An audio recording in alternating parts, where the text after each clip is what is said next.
Anong klaseng pag-iisip yan?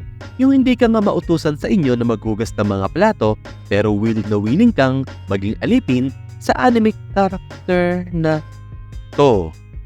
Oh. Where to sign up? Mina, what's up? Sure mo lang here. Tama ba ang mga life choices mo sa buhay? Habang iniisip mo yan, let's talk about this anime called Mahoutou no Slave or Chained Soldier.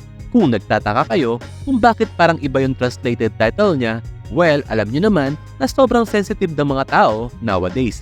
Kaya instead na Slave of the Magical Capital's Elite Troops ang title nito, ay pinilitan ito ng Chained Soldier para mas okay pakinggan. Kung hindi familiar sa anime nito, same author ito sa gumawa ng Akame ga Kill, isang anime na lumabas noong 2014. Part ang Chained Soldier sa anime lineup ng Winter 2024. Anyway, ito ang kwento.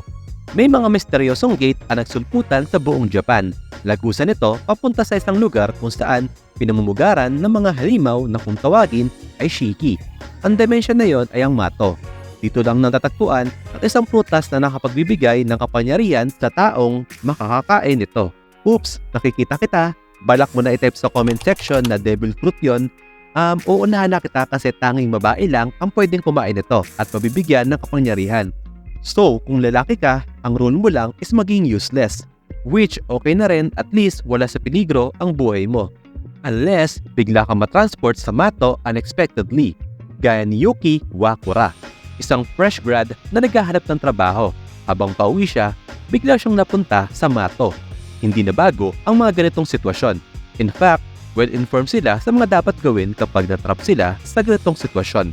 Minalas si Yuki kasi isang aggressive na Shiki ang bumulaga sa kanya. Kaya, hindi umubra ang prevention method na tinuturo sa kaya niyang mga simpleng sibilyan lang. Pero luckily, niligtas siya ni Kyoka Azen. Siya ang Commander ng 7th Squad of the Demon Defense Force. Layunin ng grupo nila na panatiliing ligtas ang mga sibilyan na napupunta sa Mato. At the same time ay puksain ito. Sa kalagitnaan ng laban, medyo naagrabyado itong si Kyoka. So out of desperation, ginamit niya ang kanyang kapangyarihan.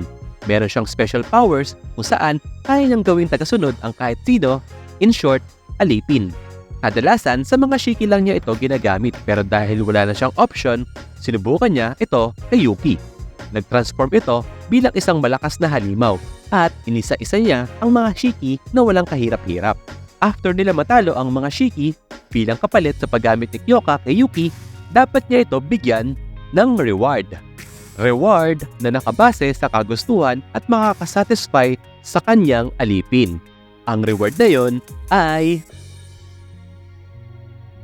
mapapasana all ka na lang. Dahil sa pinakita ni Yuki sa pakikipaglaban bilang isang alipin niya, na-impress si Kyoka at inalok siyang maging permanent slave nito. And syempre, sa kada successful mission nila, may reward siyang makukuha. Life choices?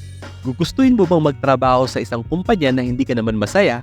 O maging isang alipin ng napakagandang babae? And to add, titira ka sa isang all-girls dormitory. I don't know about you, but I'm just a cultured man loving cultured things. So that's it, Mina. Nag-enjoy ka ba sa video? If oo, give me a thumbs up. Ikaw, anong tingin mo dito sa anime na to? Comment your answers. Again, this is Share Mo Lang. Adios!